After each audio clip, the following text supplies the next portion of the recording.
ಮುಖ್ಯಮಂತ್ರಿ ಡಿಕೆ ಶಿವಕುಮಾರ್ ಅಧಿಕಾರ ಸ್ವೀಕರಿಸಿದ ಬೆನ್ನಲ್ಲೇ ಬೆಂಗಳೂರಿನ ಲಕ್ಷಾಂತರ ಮನೆ ಮಾಲೀಕರಿಗೆ ಮಹತ್ವದ ಸಿಹಿ ಸುದ್ದಿಯನ್ನ ನೀಡಿದ್ದಾರೆ.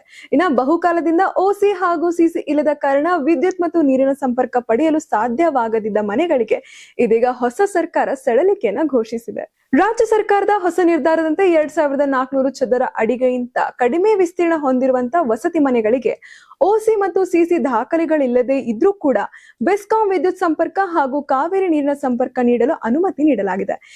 ಈ ನಿರ್ಧಾರದಿಂದ ಬೆಂಗಳೂರಿನ ಸುಮಾರು 6 ರಿಂದ 7 ಲಕ್ಷ ಮನೆಗಳಿಗೆ ನೇರ ಲಾಭವಾಗುವ ಸಾಧ್ಯತೆ ಇದೆ. ಪ್ರಸ್ತುತ ಬೆಸ್ಕಾಂನಲ್ಲಿ ಸುಮಾರು 1.5 ಲಕ್ಷಕ್ಕೂ ಹೆಚ್ಚು ಅರ್ಜಿಗಳು ಹಾಗೂ ಬೆಂಗಳೂರು ಜಲಮಂಡಳಿಯಲ್ಲಿ 24,000ಕ್ಕೂ ಹೆಚ್ಚು ಅರ್ಜಿಗಳು ಓಸಿ ಮತ್ತು ಸಿಸಿ ಕೊರತೆಯಿಂದ ಬಾಕಿ ಉಳಿದಿವೆ ಎಂದು ಹೇಳಲಾಗ್ತಾ ಇದೆ.